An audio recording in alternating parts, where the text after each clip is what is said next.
آپ مراد رسول ہیں صلی اللہ علیہ وسلم۔ آج مراد رسول آپ کے ہونے پر روشنی ڈالی جائے اور آغاز اسی سے ہو۔ بسم اللہ۔ بسم اللہ الرحمن الرحیم۔ صلی اللہ علیہ حبیب محمد وعلی آلہ وصحبہ وبارک وسلم۔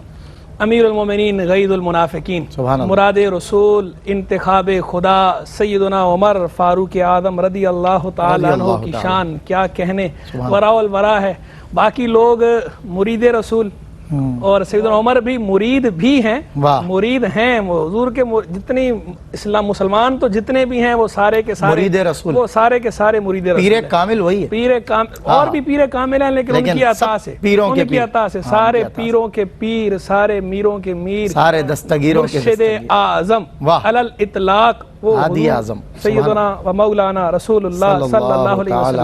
علیہ وسلم، سارے ان کے مرید ہیں۔ اور کیا وہ ہستی ہے کہ سب ان کے مرید ہیں، اور یہ مرید وہ مرید ہے کہ جو صرف مرید نہیں ہے بلکہ مراد رسول بھی ہے۔ یہ مرشد کی مراد اور مراد یہ مرید رسول بھی ہے، مراد رسول بھی ہے۔ یہ مرید بھی ہیں، وہ اپنے مرشد کی مراد بھی ہیں، اور ایسے مرشد کے جو پوری کائنات کے مرشد ہیں، اللہ کی طرف سے انہیں مرشد بنا کر بھیجا گیا۔ حضور جان عالم صلی اللہ علیہ وسلم نے دعا فرمائی، دستے دعا دراز فرمائے، اللہم اعز الاسلام باحب ہذین الرجلین الیک بابی جہل او بعمر بن الخطاب۔ حضور جان علیہ السلام کی دعا کے یہ الفاظ ہیں، اور بعض روایات میں اللہم اید الاسلام، اللہم اعز الاسلام کا مطلب ہے اللہ اسلام کو عزت عطا فرما ان دو بندوں میں سے جو تجھے زیادہ پسند ہے، تجھے محبوب ہے، ان کے ذریعے، ایک ابو جہل کے ذریعے یا پھر عمر بن خطاب کے ذریعے، ان دو میں سے حضور نے مانگا یہ، اور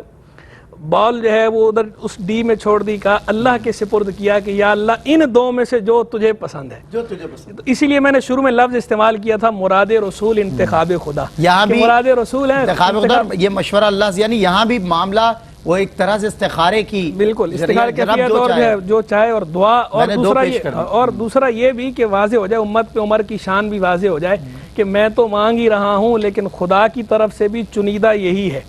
تو انتخاب خدا ہے، اور آگے راوی نے کہا بھی نا کہ وکان احبہما الیہ عمر، کہ اللہ کو ان میں سے زیادہ محبوب عمر ہی تھے۔ تو حضرت عمر نے اسلام قبول کر لیا، سیدنا فاروق اعظم کے اس اسلام قبول کرنے کی بنا پر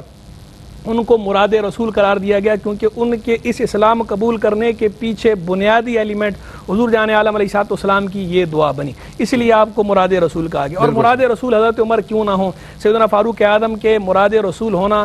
یہ جو سرکار کے مراد بنے آپ، حضور نے آپ کے لیے دعا فرمائی، اس کی برکتیں ایسی ظاہر ہوئیں، ایسی ظاہر ہوئیں، ایسی ظاہر ہوئیں کہ دنیا نے دیکھا ہے اور آج تک دنیا دیکھ رہی ہے۔ اور اس کے بعد بھی آپ دیکھیں حضور جان عالم علیہ السلام نے خود جو اپنے رویائے صالحہ بیان فرمایا، خود مستند احادیث کے اندر آئے، بخاری کے اندر آئی حدیث کہ حضور نے فرمایا میں نے خواب دیکھا، خواب میں مجھے دودھ پیش کیا گیا تو میں نے دودھ پیا، اتنا پیا، سیر ہو کر پیا کہ اس کے آثار میرے ناخنوں میں ظاہر ہونے لگے، اتنا سیر ہو کر پیا، اور فرمایا اس کے بعد میں نے وہ عمر کو دے دیا۔ تو صحابہ نے عرض کیا یا رسول اللہ آپ نے اس سے کیا تعبیر لی ہے، کیا مراد لیا ہے؟ تو حضور نے فرمایا علم،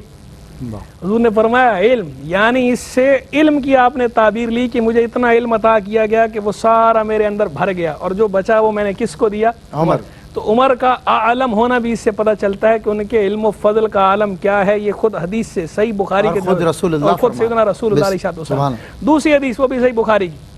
حضور جان علیہ السلام فرماتے ہیں میں نے خواب میں دیکھا کہ لوگ پیش کیے گئے میرے سامنے، انہوں نے قمیصیں پہنی ہوئی ہیں، اور کسی کی قمیص سینے تک ہے، کسی کی اس سے نیچے تک ہے، ہر ایک کی اپنے اپنے سائز کے حساب سے، یعنی مکمل قمیصیں نہیں پہنی ہوئی تھی، کسی کی صرف سینے تک ہے، کسی کی اس سے نیچے، کسی کی اس سے نیچے، یعنی مکمل قمیص نہیں ہے، تھوڑی تھوڑی تھوڑی تھوڑی یار۔ بولا پھر جب عمر آئے، فرمایا کہ عمر آئے تو ان کی قمیص اتنی لمبی اور کھلی تھی کہ زمین پہ گھسٹ رہی تھی۔ تو لوگوں نے پوچھا حضور آپ نے سے کیا تعبیر لی؟ فرمایا دین، یعنی دین کے اندر حضرت عمر کی صلابت کا عالم، حضرت عمر کے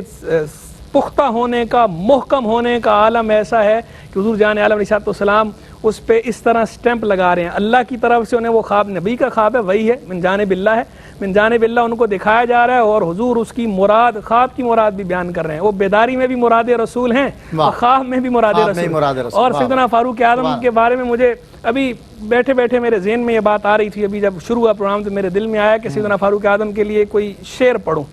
تو دل میں آیا کہ عربی کا کوئی شعر پڑھوں، تو فوراً جو میرے پردہ خیال پہ پہلا شعر آیا نا وہ عربی کا کلاسیکل شاعر ہے متنبی، اس نے کہا الخیل واللیل والبیضاء تعرفنی والسیف والرمح والقرطاس والقلم.